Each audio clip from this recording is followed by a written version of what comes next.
ಕೆರಿಯರ್ನ ಆರಂಭದ ಓವರ್ಗಳಲ್ಲಿ ರನ್ ಮಾಡೋದು ಬಹಳ ಮುಖ್ಯ. ಆದ್ರೆ ಮಿಡಲ್ ಓವರ್ಗಳಲ್ಲಿ ಮ್ಯಾಚ್ ಗೆಲ್ಲೋದಕ್ಕೆ ಸ್ಟೆಬಿಲಿಟಿ ಮತ್ತು ಕನ್ಸಿಸ್ಟೆನ್ಸಿ ಬೇಕಾಗುತ್ತೆ. ಇನ್ವೆಸ್ಟಿಂಗ್ ಅಥವಾ ಹೂಡಿಕೆ ಅನ್ನೋದು ಕೂಡ ಅಚ್ಚುಕಟ್ಟಾಗಿ ಹೀಗೆ ಕೆಲಸ ಮಾಡುತ್ತೆ. ನೋಡಿ, ಒಬ್ಬ ಮಿಡಲ್ ಆರ್ಡರ್ ಬ್ಯಾಟ್ಸ್ಮನ್ ಹೇಗೆ ಸತತವಾಗಿ ರನ್ ಮಾಡ್ತಾನೋ ಹಾಗೇನೆ ಒಂದು ದಾರಿ ಇದೆ. ಇದರಿಂದ ನಿಮಗೆ ರೆಗ್ಯುಲರ್ ಪೇಔಟ್ಗಳು ಮತ್ತು ವರ್ಷಕ್ಕೆ 12% ಫಿಕ್ಸ್ಡ್ ರಿಟರ್ನ್ ಸಿಗಬಹುದು. ಅದು ನೇರವಾಗಿ ನಿಮ್ಮ ಬ್ಯಾಂಕ್ ಅಕೌಂಟ್ಗೆ. ಹೌದು, ನಾನು ಬಾಂಡ್ಗಳ ಬಗ್ಗೆ ಮಾತಾಡ್ತಿದ್ದೇನೆ. ಇದರ ಬಗ್ಗೆ ಹೆಚ್ಚಿನ ಜನರಿಗೆ ಗೊತ್ತೇ ಇಲ್ಲ. ಬಾಂಡ್ಗಳು ಒಂದು ಫಿಕ್ಸ್ಡ್ ಇನ್ಕಮ್ ಇನ್ವೆಸ್ಟ್ಮೆಂಟ್ ಆಯ್ಕೆಯಾಗಿದೆ. ಇದರ ಉದ್ದೇಶವೇ ಫಿಕ್ಸ್ಡ್ ರಿಟರ್ನ್ ಮತ್ತು ರೆಗ್ಯುಲರ್ ಪೇಔಟ್ಗಳನ್ನು ನೀಡೋದು. ನೀವು ಯಾವುದಾದ್ರೂ ಬಾಂಡ್ ನಲ್ಲಿ ಇನ್ವೆಸ್ಟ್ ಮಾಡಿದಾಗ ನೀವು ನಿಮ್ಮ ಹಣವನ್ನ ಯಾವುದಾದ್ರೂ ಕಂಪನಿಗೆ ಅಥವಾ ಸರ್ಕಾರಕ್ಕೆ ಸಾಲವಾಗಿ ಕೊಟ್ಟಿರ್ತೀರಿ. ಇದಕ್ಕೆ ಪ್ರತಿಯಾಗಿ ಅದನ್ನ ಇಶ್ಯೂ ಮಾಡಿದವರು ನಿಮಗೆ ಮೊದಲೇ ನಿರ್ಧರಿಸಿದ ಬಡ್ಡಿ ದರವನ್ನ ಕೊಡ್ತಾರೆ. ಬಾಂಡ್ನ ಅವಧಿ ಮುಗಿದ ನಂತರ ಅಂದ್ರೆ ಮೆಚುರಿಟಿ ಸಮಯದಲ್ಲಿ ಇನ್ವೆಸ್ಟರ್ಗೆ ಅಸಲು ಹಣ ಅಂದ್ರೆ ಪ್ರಿನ್ಸಿಪಲ್ ಅಮೌಂಟ್ ಇದೆಯಲ್ಲ ಅದು ವಾಪಸ್ ಸಿಗುತ್ತೆ. ಒಂದು ಸ್ವಲ್ಪ ಯೋಚನೆ ಮಾಡಿ. ನಾವು FD, ಮ್ಯೂಚುವಲ್ ಫಂಡ್ಸು ಮತ್ತೆ ಸ್ಟಾಕ್ಗಳ ಬಗ್ಗೆ ಮಾತಾಡ್ತಾ ಇರ್ತೀವಿ. ಆದ್ರೆ ಸದ್ದಿಲ್ಲದೆ ಹಿನ್ನೆಲೆಯಲ್ಲಿ ಈ ಬಾಂಡ್ಗಳು ಭಾರತದ ರಿಟೇಲ್ ಇನ್ವೆಸ್ಟ್ಮೆಂಟ್ ಮಾರ್ಕೆಟ್ನಲ್ಲಿ ತನ್ನ ಸ್ಥಾನವನ್ನ ಗಟ್ಟಿಯಾಗಿ ಮಾಡ್ಕೊಂಡಿದ್ದಾವೆ, ಗಿಟ್ಟಿಸ್ಕೊಂಡಿದ್ದಾವೆ ಮತ್ತು ನಮಗೆ ಅದ್ರ ಬಗ್ಗೆ ತಿಳಿಲೇ ಇಲ್ಲ. ಮತ್ತು ಎಲ್ಲಕ್ಕಿಂತ ಕುತೂಹಲದ ವಿಷಯ ಏನು ಅಂತ ಹೇಳಿದ್ರೆ, ಈ ಮಾರುಕಟ್ಟೆ ಕೇವಲ ದೊಡ್ಡ ಸಂಸ್ಥೆಗಳಿಗೆ ಮಾತ್ರ ಅಲ್ಲ, ಇಂದು ಸಾಮಾನ್ಯ ಇನ್ವೆಸ್ಟರ್ಗಳಿಗೂ ಕೂಡ ಇದು ಮುಕ್ತವಾಗಿದೆ. ಸೊ ಈ ವಿಡಿಯೋದಲ್ಲಿ ನಾವು ಬಾಂಡ್ ಅಂದ್ರೆ ಏನು, ಇದು ಸುರಕ್ಷಿತವೇ ಅಥವಾ ರಿಸ್ಕಿಯೇ, ರಿಟರ್ನ್ಸ್ ಹೇಗೆ ಸಿಗುತ್ತೆ ಮತ್ತು ನೀವು ನಿಮ್ಮ ಮೊದಲ ಬಾಂಡ್ ಅನ್ನ ಹೇಗೆ ಖರೀದಿಸಬಹುದು ಅನ್ನೋದನ್ನ ಹೇಳ್ತೀನಿ. ಸೊ ಕೊನೆಯವರೆಗೂ ಕೂಡ ಮಿಸ್ ಮಾಡದೆ ಈ ವಿಡಿಯೋನ ಕಂಪ್ಲೀಟ್ ಆಗಿ ನೋಡಿ. ಈ ವಿಡಿಯೋ ಹೂಡಿಕೆ ಬಗೆಗಿನ ನಿಮ್ಮ ದೃಷ್ಟಿಕೋನವನ್ನೇ ಬದಲಿಸಬಹುದು. ಹಾಯ್ ಹಲೋ ನಮಸ್ಕಾರ, ವೆಲ್ಕಮ್ ಟು ಬಾಸ್ ವಾಲಾ. ನಾನು ಶೇಷಕೃಷ್ಣ ಭಟ್. ನಿಮ್ಮ ಹತ್ರ 10,000 ರೂಪಾಯಿ ಇದೆ ಅಂತ ಅನ್ಕೊಳ್ಳಿ. ಆಗ ನೀವು ಹೇಗೆ ಥಿಂಕ್ ಮಾಡ್ತೀರಿ? ನಾನು ಅದನ್ನ ಬ್ಯಾಂಕಿನಲ್ಲಿ ಇಡಬೇಕೆ? ನೋಡಿ, ಇಲ್ಲೇ ಈ ಬಾಂಡ್ಗಳು ಎಂಟ್ರಿ ಕೊಡ್ತವೆ. ಬಾಂಡ್ಗಳು ಇಂತಹ ಒಂದು ಇನ್ವೆಸ್ಟ್ಮೆಂಟ್ ಆಯ್ಕೆಯಾಗಿದ್ದು ಇದು ಫಿಕ್ಸೆಡ್ ರಿಟರ್ನ್ಸ್ ನೀಡುತ್ತೆ, ರೆಗ್ಯುಲರ್ ಆದಾಯ ಕೂಡ ನೀಡುತ್ತೆ. ಸೊ ಇನ್ನು ನಾವು ಬಾಂಡ್ಗಳ ಬಗ್ಗೆ ತೀರಾ ಸರಳ ಮತ್ತು ಪ್ರಾಯೋಗಿಕ ಭಾಷೆಯಲ್ಲಿ ಪ್ರಾಕ್ಟಿಕಲ್ ಆಗಿ ಅರ್ಥ ಮಾಡ್ಕೊಳ್ಳೋಣ. ಸೊ ಹಾಗಿದ್ರೆ ಮೊದಲನೇದಾಗಿ ಈ ಬಾಂಡ್ಗಳು ಅಂತ ಹೇಳಿದ್ರೆ ಏನು ನೋಡಿ, ತೀರಾ ಬೇಸಿಕ್ ಹಂತದಿಂದ ಅರ್ಥ ಮಾಡ್ಕೊಂಡು ಹೋಗೋಣ. ಬಾಂಡ್ಗಳನ್ನ ಅರ್ಥ ಮಾಡ್ಕೊಳ್ಳೋದಿಕ್ಕೆ ಅತ್ಯಂತ ಸುಲಭವಾದ ದಾರಿ ಅಂತ ಹೇಳಿದ್ರೆ ನೋಡಿ, FD ಯಲ್ಲಿ ಏನಾಗುತ್ತೆ? ಸೊ ನಿಮಗೂ ಕೂಡ ಗೊತ್ತು, ನೀವು ಬ್ಯಾಂಕ್ಗೆ ಹಣ ಕೊಡ್ತೀರಿ, ಅಂದ್ರೆ ಒಂದಿಷ್ಟು ಹಣ ಅಂತ ಹೇಳಿ ಕೊಡ್ತೀರಿ. ಬ್ಯಾಂಕ್ ನಿಮಗೆ ಹೇಳುತ್ತೆ ನಾನು ನಿಮಗೆ ಇಷ್ಟು ಬಡ್ಡಿಯನ್ನ ಕೊಡ್ತೀನಿ ಅಂತ. ಸೊ ಅದೇ ಬಾಂಡ್ಗಳಲ್ಲಾದ್ರೆ ಏನಾಗುತ್ತೆ? ಸೊ ಬಾಂಡ್ಗಳಲ್ಲಿ ನೀವು ಕಂಪನಿಗೆ ಅಥವಾ ಸರ್ಕಾರಕ್ಕೆ ಹಣವನ್ನ ಕೊಡ್ತೀರಿ. ಸೊ ಅವ್ರು ಹೇಳ್ತಾರೆ ನಾವು ನಿಮಗೆ ಇಷ್ಟು ಬಡ್ಡಿಯನ್ನ ನೀಡ್ತೇವೆ ಅಂತ. ಸೊ ನಿಜ ಜೀವನದ ಎಕ್ಸಾಂಪಲ್ ಅನ್ನ ತಗೊಳ್ಳೋದಿದ್ರೆ ಯೋಚನೆ ಮಾಡಿ. ನಿಮ್ಮ ಒಬ್ಬ ಫ್ರೆಂಡ್ ಇದ್ದಾನೆ, ಅವನು ಬಿಸ್ನೆಸ್ ಅನ್ನ ಸ್ಟಾರ್ಟ್ ಮಾಡ್ತಾ ಇದ್ದಾನೆ. ಅವನು ನಿಮಗೆ ಹೇಳ್ತಾನೆ 50,000 ರೂಪಾಯಿ ಕೊಡು, ಪ್ರತಿ ವರ್ಷ ನಿಂಗೆ 10% ಕೊಡ್ತೀನಿ ಅಂತ, ಮತ್ತು 3 ವರ್ಷದ ನಂತರ ಪೂರ್ತಿ ಹಣವನ್ನ ವಾಪಸ್ ಕೊಡ್ತೀನಿ ಅಂತ. ಎಸ್, ಇದೇನೆ ಬಾಂಡ್ನ ಕಾನ್ಸೆಪ್ಟ್. ಆದ್ರೆ ವ್ಯತ್ಯಾಸ ಇಷ್ಟೇ, ಇಲ್ಲಿ ಸಾಲ ಪಡೆಯುವವರು ಸರ್ಕಾರ ಆಗಿರ್ಬೋದು ಅಥವಾ ದೊಡ್ಡ ದೊಡ್ಡ ಕಂಪನಿಗಳಾಗಿರಬಹುದು. ಅದಕ್ಕಾಗಿಯೇ ಬಾಂಡ್ಗಳನ್ನ ಫಿಕ್ಸ್ಡ್ ಇನ್ಕಮ್ ಇನ್ವೆಸ್ಟ್ಮೆಂಟ್ ಇನ್ಸ್ಟ್ರೂಮೆಂಟ್ಸ್ ಅಂತ ಕರೆಯಲಾಗುತ್ತೆ. ಸೊ ಹಾಗಿದ್ರೆ ಇದರಲ್ಲಿ ಪೇಔಟ್ಗಳು ಹೆಂಗೆ ನೋಡಿ, ರೆಗ್ಯುಲರ್ ಪೇಔಟ್ಸ್ ಗಳ ಕಾನ್ಸೆಪ್ಟ್ ಹೇಗಿರುತ್ತೆ ಅಂತ ಹೇಳಿದ್ರೆ, ಈ ಬಾಂಡ್ಗಳ ಅವಧಿಯನ್ನ ಅವಲಂಬಿಸಿ ಇರುತ್ತೆ, ಅಂದ್ರೆ ಟೆನ್ಯೂರ್ ಅನ್ನ ಅವಲಂಬಿಸಿರುತ್ತೆ. ನಿಮಗೆ ಬಡ್ಡಿ ಪ್ರತಿ ತಿಂಗಳು, ಪ್ರತಿ 3 ತಿಂಗಳು ಅಥವಾ ಪ್ರತಿ ವರ್ಷ ಸಿಗಬಹುದು. ಅಂದ್ರೆ ಬಡ್ಡಿ ನೇರವಾಗಿ ನಿಮ್ಮ ಬ್ಯಾಂಕ್ ಅಕೌಂಟ್ಗೆ ಬೀಳುತ್ತೆ. ಆದ್ರೆ ಮತ್ತೊಂದು ಪ್ರಮುಖ ವಿಷಯ ನಿಮಗೆ ಗೊತ್ತಿರಬೇಕಿದು, ಒಂದು ವೇಳೆ ಮಧ್ಯದಲ್ಲಿ ಹಣದ ಅವಶ್ಯಕತೆ ಏನಾದ್ರೂ ನಿಮಗೆ ಬಿತ್ತು ಅಂತಾದ್ರೆ ಏನ್ ಮಾಡಬೇಕು ನೋಡಿ, ಬಾಂಡ್ಗಳನ್ನ ಮೆಚುರಿಟಿಗಿಂತ ಮೊದಲೇ ಮಾರಾಟ ಮಾಡಬಹುದು. ಇನ್ನು ಬಾಂಡ್ಗಳಲ್ಲಿ ಸ್ಪಷ್ಟತೆ ಇರುತ್ತೆ, ಎಷ್ಟು ಬಡ್ಡಿ ಸಿಗುತ್ತೆ, ಯಾವಾಗ ಸಿಗುತ್ತೆ, ಯಾವ ದಿನಾಂಕದಂದು ಸಿಗುತ್ತೆ ಅಂತ ಹೇಳುವಂಥದ್ದು ನಿಮಗೆ ಮೊದಲೇ ಗೊತ್ತಿರುತ್ತೆ. ಸೊ ಈಗ ತುಂಬಾ ಇಂಪಾರ್ಟೆಂಟ್ ಪಾಯಿಂಟ್, ಬಾಂಡ್ಗಳು ಸುರಕ್ಷಿತವೇ? ಅತ್ಯಂತ ಸಾಮಾನ್ಯ ಮತ್ತು ಸೂಕ್ತವಾದ ಪ್ರಶ್ನೆ, ಪ್ರತಿಯೊಬ್ಬರೂ ಕೂಡ ಕೇಳೋದು ಇದನ್ನೇ, ಬಾಂಡ್ಗಳು ಸೇಫ್ ಆಗಿವೆಯಾ ಅಂತ. ಸೊ ಇದಕ್ಕೆ ಉತ್ತರವನ್ನ ಕೊಡಬೇಕು ಅಂತ ಹೇಳಿದ್ರೆ ಹೌದು. ಆದ್ರೆ ನೀವು ಸರಿಯಾದ ಬಾಂಡ್ ಅನ್ನ ಆರಿಸಿಕೊಂಡ್ರೆ, ಇದು ನಿಮ್ಮ ಗಮನದಲ್ಲಿರಬೇಕು. ನೋಡಿ, ನೀವು ಬಾಂಡ್ ಖರೀದಿಸಿದಾಗ ನೀವು ಕಂಪನಿ ಅಥವಾ ಸರ್ಕಾರಕ್ಕೆ ಲೋನ್ ನೀಡ್ತೀರಿ. ಅವರು ನಿಮಗೆ ರೆಗ್ಯುಲರ್ ಆಗಿ ಪೇ ಔಟ್ ಅನ್ನ ನೀಡ್ತಾರೆ. ಮೆಚುರಿಟಿ ಸಮಯದಲ್ಲಿ ನಿಮ್ಮ ಅಸಲು ಹಣ ಅಂದ್ರೆ ಪ್ರಿನ್ಸಿಪಲ್ ಅಮೌಂಟ್ ಇದೆಯಲ್ಲ ಅದು ವಾಪಸ್ ಸಿಗುತ್ತೆ. ಸೊ ಇದರಲ್ಲಿ ಊಹೆಗಳಿಗೆ ಜಾಗ ಇಲ್ಲ, ಎಲ್ಲವೂ ಕೂಡ ಮೊದಲೇ ಡಿಸೈಡ್ ಆಗಿರುತ್ತೆ, ಬರೆದಿಡಲ್ಪಟ್ಟಿರುತ್ತೆ. ಸೊ ಈಗ ನೀವು ಕೇಳ್ಬೋದು, ಈ ಬಾಂಡ್ಗಳನ್ನು ಸೆಲೆಕ್ಟ್ ಮಾಡಬೇಕಿದ್ರೆ ಕ್ರೆಡಿಟ್ ರೇಟಿಂಗ್ ನ ಪಾತ್ರ ಏನು ಇದರಲ್ಲಿ ಅಂತ. ನೋಡಿ, ಭಾರತದಲ್ಲಿ ಬಾಂಡ್ಗಳಿಗೆ ಯಾವುದರಿಂದ ರೇಟಿಂಗ್ ಸಿಗುತ್ತೆ ಅಂತ ಹೇಳುವಂಥದ್ದನ್ನ ಮೊದಲಿಗೆ ಹೇಳ್ತೀನಿ. ಒಂದು ಕ್ರಿಸಿಲ್, CRI SIL, ಇನ್ನೊಂದು ICRA. ಇಂತಹ ಏಜೆನ್ಸಿಗಳು ರೇಟಿಂಗ್ಸ್ ಅನ್ನ ಕೊಡ್ತವೆ. ಸೊ ಹಾಗಿದ್ರೆ ಈಗ ಇನ್ವೆಸ್ಟ್ಮೆಂಟ್ ಗ್ರೇಡ್ ಬಗ್ಗೆ ನೋಡ್ತಾ ಹೋಗೋಣ. ಸೊ ಇದರಲ್ಲಿ ಮೊದಲನೇದು ಈಗ ಸ್ಕ್ರೀನ್ ಮೇಲೆ ನೀವು ಗಮನಿಸ್ತಾ ಇರಬಹುದು, AAA. ಇದು ಅತ್ಯುನ್ನತ ಸುರಕ್ಷತೆ, ತೀರಾ ಕಡಿಮೆ ಕ್ರೆಡಿಟ್ ರಿಸ್ಕ್ ಇರುವಂತ ಬಾಂಡ್ಗಳು, ಅವಕ್ಕೆ AAA ಅಂತ ಕೊಟ್ಟಿರ್ತಾರೆ. Next A. ಸೊ ಎ ಇರುವಂತ ಬಾಂಡ್ಗಳು ಸಾಕಷ್ಟು ಸುರಕ್ಷತೆಯನ್ನು ಹೊಂದಿದೆ ಅಂತ ಹೇಳ್ಬೋದು. ಹಾಗೆ ನೆಕ್ಸ್ಟ್ BBB, ಇದು ಸಾಧಾರಣ ಸುರಕ್ಷತೆಯನ್ನು ಹೊಂದಿರುವಂತ ಬಾಂಡು, ಹಾಗೇನೆ ಇದು ಅತ್ಯಂತ ಕೆಳಮಟ್ಟದ ಇನ್ವೆಸ್ಟ್ಮೆಂಟ್ ಗ್ರೇಡ್ ಅಂತ ಹೇಳ್ಬೋದು.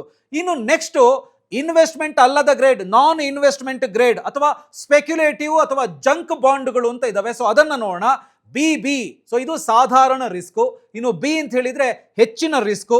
ಇನ್ನು C ಅಂತ ಹೇಳಿದ್ರೆ ತೀರಾ ಹೆಚ್ಚಿನ ರಿಸ್ಕ್. ಇನ್ನು ಬಾಂಡ್ಸ್ಗೆ D ರೇಟಿಂಗ್ ಏನಾದರೂ ಇತ್ತು ಅಂತ ಹೇಳಿದ್ರೆ ಅದು ಡಿಫಾಲ್ಟ್ ಅಥವಾ ಡಿಫಾಲ್ಟ್ ಆಗುವ ಸಾಧ್ಯತೆ ಇದೆ ಅಂತ ಹೇಳುವಂಥದ್ದನ್ನ ತೋರಿಸುತ್ತೆ. ನೀವು ಯಾವಾಗಲೂ ಕೂಡ ಅಷ್ಟೇ ಬಾಂಡ್ ಅನ್ನ ಪರ್ಚೇಸ್ ಮಾಡ್ತೀರಿ ಅಂತ ಹೇಳಿ ಬಂದಾಗ ಈ ಕ್ರೆಡಿಟ್ ರೇಟಿಂಗ್ ಅನ್ನ ಗಮನದಲ್ಲಿ ಇಟ್ಕೊಂಡು ನೀವು ಬಾಂಡ್ಗಳನ್ನ ಖರೀದಿಸಬೇಕಾಗತ್ತೆ. ಸೊ ಇನ್ನು ನೆಕ್ಸ್ಟ್ ನಾನು ಆಗ್ಲೇ ಹೇಳಿದೆ ಸರ್ಕಾರಿ ಬಾಂಡ್ಗಳು, ಕಾರ್ಪೊರೇಟ್ ಬಾಂಡ್ಗಳು ಅಂತ ಹೇಳಿ. ಸೊ ಈಗ ಇನ್ನಷ್ಟು ಅದರ ಬಗ್ಗೆ ತಿಳ್ಕೊಳ್ಳೋಣ. ಸರ್ಕಾರಿ ಬಾಂಡ್ಗಳು ವರ್ಸಸ್ ಕಾರ್ಪೊರೇಟ್ ಬಾಂಡ್ಗಳ ಬಗ್ಗೆ ಈಗ ನೋಡ್ತಾ ಹೋಗೋಣ. ಗವರ್ಮೆಂಟ್ ಬಾಂಡ್ಸ್ ಅನ್ನ ಸುರಕ್ಷಿತ ಅಂತ ಹೇಳಿ ಪರಿಗಣಿಸಲಾಗುತ್ತೆ. ಸೊ ಯಾಕೆ ಅಂತ ಹೇಳಿದ್ರೆ ಸಾವರಿನ್ ಗ್ಯಾರಂಟಿ, ಇವುಗಳಿಗೆ ಸರ್ಕಾರದ ಬೆಂಬಲ ಇರುತ್ತೆ. ಅಂದ್ರೆ ಹಣವನ್ನ ಮರುಪಾವತಿಸೋದಿಕ್ಕೆ ಭಾರತ ಸರ್ಕಾರದ ಗ್ಯಾರಂಟಿ ಇದಕ್ಕೆ ಇರುತ್ತೆ ಅಂತ ಹೇಳುವಂಥದ್ದನ್ನು ನಾವು ಗಮನಿಸಬೇಕಾಗುತ್ತೆ. ಎರಡನೇದಾಗಿ ಕಡಿಮೆ ರಿಸ್ಕ್. ಸರ್ಕಾರಿ ಬಾಂಡ್ಗಳಲ್ಲಿ ಡಿಫಾಲ್ಟ್ ರಿಸ್ಕ್ ತುಂಬಾ ಕಡಿಮೆ ಇರುತ್ತೆ. ಸೊ ಇನ್ನು ಮೂರನೇದು ಸೆಬಿ ನಿಯಂತ್ರಿತ. ಸರ್ಕಾರಿ ಸೆಕ್ಯೂರಿಟಿ ಮಾರ್ಕೆಟ್ಗಳು ಕಟ್ಟುನಿಟ್ಟಾದ ನಿಯಂತ್ರಣಕ್ಕೆ ಒಳಪಟ್ಟಿವೆ. ಇವು ಪಾರದರ್ಶಕ ಬೆಲೆ ಮತ್ತು ಸರಿಯಾದ ವಹಿವಾಟನ್ನ ಖಚಿತಪಡಿಸ್ತವೆ ಅಂತ ಹೇಳುವಂಥದ್ದನ್ನ ನಾವು ನೆನಪಲ್ಲಿಟ್ಕೊಳ್ಬೇಕು. ಇನ್ನು ನಾಲ್ಕನೇದು ಫಿಕ್ಸೆಡ್ ರಿಟರ್ನ್ಸ್. ಮೊದಲೇ ನಿರ್ಧರಿಸಿದ ಕೂಪನ್ ದರಗಳಿದ್ದು, ಕೂಪನ್ ರೇಟ್ಸ್ ಅಂತ ಹೇಳ್ತೀವಿ, ಅವುಗಳನ್ನ ರೆಗ್ಯುಲರ್ ಆಗಿ ಪಾವತಿ ಮಾಡಲಾಗುತ್ತೆ ಅಥವಾ ಪಾವತಿಸಲಾಗುತ್ತೆ. ಇನ್ನು ಐದನೇದು ಕ್ರೆಡಿಟ್ ರೇಟಿಂಗ್.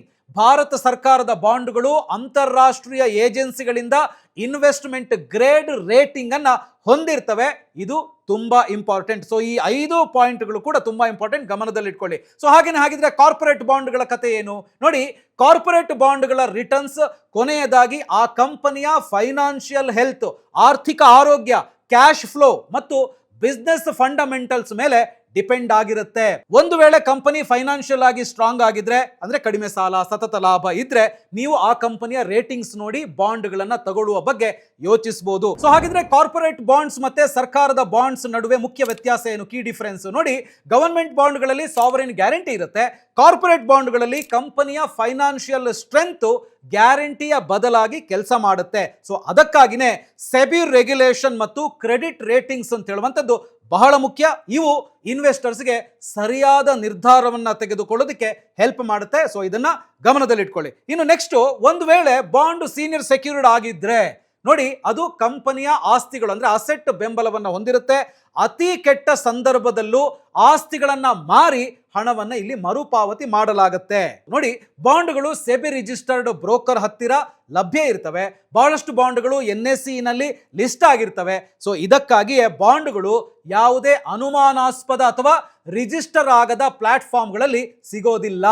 ಒಂದು ಸೆಬಿ ರಿಜಿಸ್ಟರ್ಡ್ ಪ್ಲಾಟ್ಫಾರ್ಮ್ ಅಥವಾ ಬ್ರೋಕರ್ ಹತ್ತಿರನೇ ಸಿಗುತ್ತೆ. ಸೊ ಈಗ ನೀವು ಕೇಳ್ಬೋದು, ಬಾಂಡ್ಸ್ ನಲ್ಲಿ ರಿಟರ್ನ್ಸ್ ಹೇಗೆ ಅಂತ. ಇದು ತುಂಬಾ ಇಂಪಾರ್ಟೆಂಟ್. ಹಾಗಿದ್ರೆ ಬಾಂಡ್ ರಿಟರ್ನ್ಸ್ ಅನ್ನ ಹೇಗೆ ಲೆಕ್ಕ ಹಾಕಲಾಗುತ್ತೆ ನೋಡಿ. ಬಾಂಡ್ಗಳಲ್ಲಿ ಅತ್ಯಂತ ಬೋರಿಂಗ್ ಆಗಿ ಕಾಣುವ ಆದ್ರೆ ಅತ್ಯಂತ ಪವರ್ಫುಲ್ ಫೀಚರ್ ಇದೆ. ಅದೇನು ಅಂತ ಹೇಳಿದ್ರೆ, ರಿಟರ್ನ್ಸ್ ಎಷ್ಟು ಅಂತ ಹೇಳಿ ನಿಮಗೆ ಮೊದಲೇ ಗೊತ್ತಿರುತ್ತೆ. ಅಂದ್ರೆ ಅದು ಮೊದಲೇ ಡಿಸೈಡ್ ಆಗಿರುತ್ತೆ, ಮೊದಲೇ ಫಿಕ್ಸ್ ಆಗಿರುತ್ತೆ ಅಂತ ನೋಡಿ. ಬಾಂಡ್ ರಿಟರ್ನ್ಸ್ 3 ವಿಷಯಗಳ ಮೇಲೆ ಡಿಪೆಂಡ್ ಆಗಿರುತ್ತೆ. ಏನು, ಅಸಲು ಹಣ, ಪ್ರಿನ್ಸಿಪಲ್ ಅಮೌಂಟ್. ನೀವು ಇನ್ವೆಸ್ಟ್ ಮಾಡುವಂತ ಹಣ ಮೆಚುರಿಟಿ ಆದಾಗ ಅದೇ ಹಣ ನಿಮಗೆ ವಾಪಸ್ ಸಿಗುತ್ತೆ. ಎರಡನೇದಾಗಿ ಬಡ್ಡಿ ದರ, ಇಂಟ್ರೆಸ್ಟ್ ರೇಟ್ ಅಥವಾ ಕೂಪನ್ ರೇಟ್ ಅಂತ ಕೂಡ ಹೇಳ್ತೀವಿ. ಕಂಪನಿ ಅಥವಾ ಸರ್ಕಾರ ನಿಮಗೆ ಎಷ್ಟು ಬಡ್ಡಿ ಕೊಡ್ತೀವಿ ಅಂತ ಹೇಳಿ ಪ್ರಾಮಿಸ್ ಮಾಡಿರ್ತಾರಲ್ವಾ, ಅದು ಫಿಕ್ಸ್ಡ್ ಆಗಿರುತ್ತೆ ಅಂತ ಹೇಳುವಂಥದ್ದು. ಇನ್ನು ಮೂರನೇದು ಪೇ ಔಟ್ ಫ್ರೀಕ್ವೆನ್ಸಿ. ಇದು ತುಂಬಾ ಇಂಪಾರ್ಟೆಂಟ್. ಹೆಂಗೆ, ತಿಂಗಳಿಗೊಮ್ಮೆ ಪೇ ಔಟ್ ಇರ್ಬೋದು, 3 ತಿಂಗಳಿಗೊಮ್ಮೆ ಪೇ ಔಟ್ ಇರ್ಬೋದು, ಅಥವಾ ವರ್ಷಕ್ಕೊಮ್ಮೆ ಬೇಕಾದ್ರೂ ಪೇ ಔಟ್ ಇರ್ಬೋದು. ಸೊ ಈಗ ಒಂದು ಎಕ್ಸಾಂಪಲ್ ಮೂಲಕ ನೋಡೋಣ, ನಿಮಗೂ ಕೂಡ ಇದು ಅರ್ಥ ಆಗುತ್ತೆ. ಈಗ ಅನ್ಕೊಳ್ಳಿ, ನೀವು 10,000 ರೂಪಾಯಿ ಇನ್ವೆಸ್ಟ್ ಮಾಡಿದಿರಿ ಬಾಂಡ್ ಅಲ್ಲಿ. ಸೊ ಆ ಬಾಂಡ್ಗೆ ವರ್ಷಕ್ಕೆ ವರ್ಷಕ್ಕೆ 12% ರಿಟರ್ನ್ ಕೊಡ್ತೀವಿ ಅಂತ ಅವ್ರು ಹೇಳಿದ್ದಾರೆ. ಪೇಔಟ್ ಅಂತ ಹೇಳಿ ಬಂದಾಗ ತಿಂಗಳಿಗೊಮ್ಮೆ ಮಂತ್ಲಿ ಪೇಔಟ್ ಅನ್ನ ನೀವು ತಗೊಂಡಿದ್ದೀರಿ. ಸೊ ಈಗ ಲೆಕ್ಕಾಚಾರ ಹಾಕೋಣ. ವರ್ಷದ ಬಡ್ಡಿ 12% ಅಂತ ಲೆಕ್ಕ ಹಾಕಿದಾಗ 10,000 ರೂಪಾಯಿಗೆ 1,200 ರೂಪಾಯಿ, ಪ್ರತಿ ತಿಂಗಳು 100 ರೂಪಾಯಿ ಬರುತ್ತೆ. ಸೊ ಮೆಚುರಿಟಿ ಆದಾಗ 10,000 ರೂಪಾಯಿ ವಾಪಸ್ ಸಿಗುತ್ತೆ. ಸೊ ಇಲ್ಲಿ ಯಾವುದೇ ಅನಿರೀಕ್ಷಿತ ಬದಲಾವಣೆಗಳು ಇರೋದಿಲ್ಲ, ಅಂದ್ರೆ ಸರ್ಪ್ರೈಸ್ ಇರೋದಿಲ್ಲ. ಸೊ ಇಷ್ಟೆಲ್ಲ ಗೊತ್ತಾದ್ಮೇಲೆ ನೀವು ಕೇಳ್ಬೋದು, ನಾನು ಬಾಂಡ್ ಅನ್ನ ಪರ್ಚೇಸ್ ಮಾಡೋದು ಹೇಗೆ ಅಂತ. ಎಸ್, ನಿಮ್ಮ ಮೊದಲ ಬಾಂಡ್ ಅನ್ನ ಆಯ್ಕೆ ಮಾಡೋದು ಹೇಗೆ? ಈಗ ಪ್ರಾಕ್ಟಿಕಲ್ ವಿಚಾರಕ್ಕೆ ಬರೋಣ. ನಿಮ್ಮ ಮೊದಲ ಬಾಂಡ್ ಅನ್ನ ಆರಿಸುವಾಗ ನೀವು 3 ವಿಷಯಗಳನ್ನ ನೆನಪಲ್ಲಿಟ್ಕೊಳ್ಬೇಕು. ಕೇವಲ 3 ವಿಷಯಗಳು ನಿಮ್ಮ ತಲೆಯಲ್ಲಿ ಇರಲೇಬೇಕು. ಅದೇನು? ಸ್ಟೆಪ್ 1 ಅವಧಿ, ಅಂದ್ರೆ ಟೆನ್ಯೂರ್. ನಿಮ್ಮನ್ನ ನೀವೇ ಕೇಳ್ಕೊಳ್ಳಿ, ನಾನು ಇನ್ವೆಸ್ಟ್ ಮಾಡುವಂತ ಹಣ ನನಗೆ ಯಾವಾಗ ಬೇಕಾಗತ್ತೆ? ಆಯ್ಕೆಗಳೇನು? 1 ತಿಂಗಳಾದ್ಮೇಲೆ ಬೇಕಾ? 3 ರಿಂದ 6 ತಿಂಗಳು ಆದ್ಮೇಲೆ ಬೇಕಾ? 1 ವರ್ಷ, 2 ವರ್ಷ, 3 ವರ್ಷ ಆದ್ಮೇಲೆ ಬೇಕಾ? ಶಾರ್ಟ್ ಟರ್ಮ್ ಗುರಿ ಇದ್ರೆ ಕಡಿಮೆ ಅವಧಿಯ ಬಾಂಡ್, ಅಂದ್ರೆ ಟೆನ್ಯೂರ್ ಕಡಿಮೆ ಇರುವಂತದನ್ನ ನೀವು ಸೆಲೆಕ್ಟ್ ಮಾಡಬೇಕು. ಇನ್ನು 2ನೇ ಸ್ಟೆಪ್ ಕನಿಷ್ಠ ಹೂಡಿಕೆ, ಅಂದ್ರೆ ಮಿನಿಮಮ್ ಇನ್ವೆಸ್ಟ್ಮೆಂಟ್ ಎಷ್ಟು? ಪ್ರತಿ ಬಾಂಡ್ಗೂ ಕೂಡ ಕನಿಷ್ಠ ಹೂಡಿಕೆಯ ಮೊತ್ತ ಅಂತ ಹೇಳಿ ಇರುತ್ತೆ. ಅದು 100 ರೂಪಾಯಿಂದ ಇರ್ಬೋದು, ಇನ್ನು ಕೆಲವು 1,000 ರೂಪಾಯಿಗೆ ಸಿಗ್ಬೋದು, ಇನ್ನು ಕೆಲವು 10,000ದಿಂದ ಇರ್ಬೋದು. ಇದರ ಅರ್ಥ ಏನು ಅಂತ ಹೇಳಿದ್ರೆ, ಬಾಂಡ್ಗಳು ಅಂತ ಹೇಳಿದ್ರೆ ಅದು ಕೇವಲ ದುಡ್ಡಿರೋರಿಗೆ ಮಾತ್ರ ಅಲ್ಲ, ಶ್ರೀಮಂತರಿಗೆ ಮಾತ್ರ ಅಲ್ಲ, ಬಡವರು ಅಥವಾ ಮಧ್ಯಮ ವರ್ಗದವರು ಕೂಡ ಅದರಲ್ಲಿ ಇನ್ವೆಸ್ಟ್ ಮಾಡಬಹುದು ಅಂತ. ಇನ್ನು ಸ್ಟೆಪ್ 3 ಕ್ರೆಡಿಟ್ ರೇಟಿಂಗ್ ತುಂಬಾ ಇಂಪಾರ್ಟೆಂಟ್. ಇದು ಸುರಕ್ಷತೆಯನ್ನ ಅಳೆಯುವಂತ ಅತ್ಯಂತ ಪ್ರಮುಖ ಅಂಶ. ಹಾಗಾಗಿ ಇದನ್ನ ಗಮನದಲ್ಲಿಟ್ಕೊಳ್ಳಿ. ಸೊ ಒಂದು ವೇಳೆ ನೀವೇನಾದ್ರೂ ಆರಂಭಿಕರಾಗಿದ್ರೆ, ಅಂದ್ರೆ ಬಿಗಿನರ್ ಆಗಿದ್ರೆ, ಸರ್ಕಾರಿ ಬಾಂಡ್ ಅನ್ನ ಪರ್ಚೇಸ್ ಮಾಡಬಹುದು, ಅದರ ಬಗ್ಗೆ ಗಮನ ಹರಿಸಬಹುದು. ಅಥವಾ ಎಎಎ ಅಥವಾ ಎ ರೇಟಿಂಗ್ ಇರುವಂತ ಕಾರ್ಪೊರೇಟ್ ಬಾಂಡ್ ನಿಂದ ನಿಮ್ಮ ಹೂಡಿಕೆಯ ಜರ್ನಿಯನ್ನ ಶುರು ಮಾಡಬಹುದು. ಬಾಂಡ್ಗಳಲ್ಲಿ ಮೊದಲ ಬಾಂಡ್ ಅನ್ನ ಖರೀದಿಸೋದಕ್ಕೆ ಒಂದು ಗೋಲ್ಡನ್ ರೂಲ್ ಅಂತ ಇದೆ. ಸೊ ಅದನ್ನ ತಲೆಯಲ್ಲಿ ಇಟ್ಕೊಳ್ಳಿ. ಅದೇನು ಅಂತ ಹೇಳಿದ್ರೆ, ಕಡಿಮೆ ಅವಧಿ ಶಾರ್ಟ್ ಟೆನ್ಯೂರ್ನ ಬಾಂಡ್ಗಳನ್ನ ಸೆಲೆಕ್ಟ್ ಮಾಡಬಹುದು. ಹೆಚ್ಚಿನ ರೇಟಿಂಗ್ ಇರುವಂತದನ್ನ ನೋಡಿ ಸೆಲೆಕ್ಟ್ ಮಾಡಿ. ಹಾಗೆಯೇ ಕಡಿಮೆ ಹೂಡಿಕೆಯಿಂದ ಆರಂಭಿಸಿ. ಆಗ ನಿಮಗೆ ಅದನ್ನ ಅರ್ಥ ಮಾಡ್ಕೊಳ್ಳೋದಕ್ಕೆ ಈಸಿ ಆಗುತ್ತೆ. ಸೊ ಇಷ್ಟೆಲ್ಲ ಗೊತ್ತಾದ್ಮೇಲೆ ನೀವು ಕೇಳ್ಬೋದು, ಹೌದು ಬಾಂಡ್ಗಳಲ್ಲಿ ಹೂಡಿಕೆ ಮಾಡೋದು ಹೇಗೆ ಅಂತ. ಎಸ್, ಅದನ್ನೇ ನಾನೀಗ ನಿಮಗೆ ತಿಳಿಸ್ಕೊಡ್ತೀನಿ. ನೋಡಿ, ಮುಂಚೆ ಬಾಂಡ್ಗಳನ್ನ ಪರ್ಚೇಸ್ ಮಾಡೋದು ಅಷ್ಟು ಈಸಿ ಇರಲಿಲ್ಲ, ಒಂದು ಸ್ವಲ್ಪ ಕಾಂಪ್ಲಿಕೇಟೆಡ್ ಇತ್ತು. ಆದ್ರೆ ಇವತ್ತು ಅದು ತುಂಬಾ ಸಿಂಪಲ್ ಆಗಿದೆ, ಸರಳ ಆಗಿದೆ, ಸುಲಭ ಆಗಿದೆ. ವಿಶೇಷವಾಗಿ ಹೇಳಬೇಕು ಅಂತ ಹೇಳಿದ್ರೆ, ಸ್ಟೇಬಲ್ ಮನಿ ಆಪ್ ನಂತ ಪ್ಲಾಟ್ಫಾರ್ಮ್ಗಳಲ್ಲಿ ನೀವು ಸುಲಭವಾಗಿ ಬಾಂಡ್ಗಳಲ್ಲಿ ಹೂಡಿಕೆಯನ್ನ ಮಾಡಬಹುದು. ಸೊ ಹಾಗಿದ್ರೆ ಹೇಗೆ ಮಾಡೋದು ಅಂತ ಕೇಳಿದ್ರೆ, ನೋಡಿ ಈಗ ಸ್ಕ್ರೀನ್ ಮೇಲೆ ನಾನು ನಿಮಗೆ ತೋರಿಸ್ತಾ ಹೋಗ್ತೀನಿ. Step 1 KYC, PAN plus Aadhaar ಅನ್ನ ನೀವು ಕೊಡಬೇಕಾಗುತ್ತೆ. ಕೇವಲ 1 ಬಾರಿ ಮಾತ್ರ ನೀವು ಅದನ್ನ ಸಬ್ಮಿಟ್ ಮಾಡಿದ್ರೆ ಸಾಕು. ಸೊ ಸೆಬಿ ನಿಯಂತ್ರಿತ ಪ್ರಕ್ರಿಯೆ ಇಲ್ಲಿ ನಡೆಯುತ್ತೆ. ಹಾಗೆಯೇ ಸ್ಟೆಪ್ 2 ಡಿಮ್ಯಾಟ್ ಅಕೌಂಟ್. ಬಾಂಡ್ಗಳು ಡಿಮ್ಯಾಟ್ ರೂಪದಲ್ಲಿರ್ತವೆ. ನಿಮ್ಮ ಹತ್ತಿರ ಡಿಮ್ಯಾಟ್ ಅಕೌಂಟ್ ಇಲ್ವೇ? ಸೊ ನೀವು ಏನ್ ಮಾಡಬೇಕು ಅಂತ ಹೇಳಿದ್ರೆ, life time free demat account ಅನ್ನ ಓಪನ್ ಮಾಡಬಹುದು. ಹಾಗೆ ನೀನು step 3, so stable money app ನ ಸ್ಟೇಬಲ್ ಬಾಂಡ್ಸ್ ಅಂತ ಹೇಳುವಂತ ವಿಭಾಗಕ್ಕೆ ಹೋಗಿ ನೀವು ಬಾಂಡ್ ಅನ್ನ ಆಯ್ಕೆ ಮಾಡಿ ಯೂನಿಟ್ ಗಳನ್ನ ನಿರ್ಧರಿಸಿ, ಅದಾದ್ಮೇಲೆ ಅಮೌಂಟ್ ಅಥವಾ ಮೊತ್ತವನ್ನ ನೀವು ನಿರ್ಧರಿಸಬೇಕಾಗತ್ತೆ. ಇನ್ನು ಸ್ಟೆಪ್ 4 ಬಂದು ಪೇಮೆಂಟ್. UPI ಅಥವಾ ನೆಟ್ ಬ್ಯಾಂಕಿಂಗ್ ಮೂಲಕ ನೀವು ಪೇಮೆಂಟ್ ಅನ್ನ ಮಾಡಬಹುದು. ನೀವು ಮಾಡುವಂತ ಪೇಮೆಂಟ್ ಇದೆಯಲ್ಲ, ಅದು ನೇರವಾಗಿ NSE ಎಕ್ಸ್ಚೇಂಜ್ಗೆ ಹೋಗುತ್ತೆ. ಸೊ ಇನ್ನು ಕೊನೆಯ ಹಂತ ಅಂತ ಹೇಳಿದ್ರೆ ಕ್ರೆಡಿಟ್. ಬಾಂಡು ನಿಮ್ಮ ಡಿಮ್ಯಾಟ್ ಅಕೌಂಟ್ಗೆ ಕ್ರೆಡಿಟ್ ಆಗುತ್ತೆ. ಬಡ್ಡಿಯು ಪ್ರತಿ ಪೇಔಟ್ ದಿನಾಂಕದಂದು ನೇರವಾಗಿ ಬ್ಯಾಂಕ್ ಅಕೌಂಟ್ಗೆ ಜಮಾ ಆಗುತ್ತೆ. ಸೊ ಇದು ಬಾಂಡ್ಗಳಲ್ಲಿ ಹೂಡಿಕೆ ಮಾಡುವಂತ ವಿಧಾನ. ಸೊ ಒಟ್ಟಾರೆಯಾಗಿ ಹೇಳೋದಿದ್ರೆ, ಬಾಂಡ್ಗಳು ಸರಳವಾಗಿವೆ, ಪಾರದರ್ಶಕವಾಗಿವೆ ಮತ್ತು ತುಂಬಾ ಒಳ್ಳೆಯ ಇನ್ವೆಸ್ಟ್ಮೆಂಟ್ ಆಯ್ಕೆಯಾಗಿದೆ. ಸೊ ಒಂದು ವೇಳೆ ನೀವು ಫಿಕ್ಸ್ಡ್ ರಿಟರ್ನ್ಸ್, ರೆಗ್ಯುಲರ್ ಆದಾಯ ಮತ್ತು ಸ್ಟ್ರಕ್ಚರ್ಡ್ ಇನ್ವೆಸ್ಟಿಂಗ್ ಬಗ್ಗೆ ತಿಳಿಯೋದಿಕ್ಕೆ ಬಯಸಿದ್ರಿ ಅಂತ ಹೇಳಿದ್ರೆ, ಸ್ಟೇಬಲ್ ಮನಿ ಆಪ್ ಅನ್ನ ಡೌನ್ಲೋಡ್ ಮಾಡಿ ಮತ್ತು ಸ್ಟೇಬಲ್ ಬಾಂಡ್ಸ್ ಆ ವಿಭಾಗಕ್ಕೆ ಹೋಗಿ ಲಭ್ಯವಿರುವ ಬಾಂಡ್ ಆಯ್ಕೆಗಳನ್ನ ನೋಡಿ. ಸೊ ನಾನು ಕಂಪ್ಲೀಟ್ ಆಗಿ ಈ ಬಾಂಡ್ಸ್ ಬಗ್ಗೆ ನಿಮಗೆ ತಿಳಿಸ್ಕೊಟ್ಟಿದ್ದೀನಿ. ಸೊ ಈ ವಿಡಿಯೋ ನಿಮಗೆ ಇಷ್ಟ ಆಗಿದೆ ಅಂದ್ರೆ ಲೈಕ್ ಮಾಡಿ, ಶೇರ್ ಮಾಡಿ, ಬಾಸ್ವಾಲಾ ಕನ್ನಡ ಚಾನಲ್ ಅನ್ನ ಸಬ್ಸ್ಕ್ರೈಬ್ ಮಾಡಿ. Investments in debt securities, municipal debt securities, securitized debt instruments are subject to risk, including delay or default in payment. Read all the offer related documents carefully. Brand partnership ಮತ್ತು ಜಾಹೀರಾತಿಗಾಗಿ ಸಂಪರ್ಕಿಸಿ brand@bosswala.com. WhatsApp number 9108014192. Bosswala. Be the boss.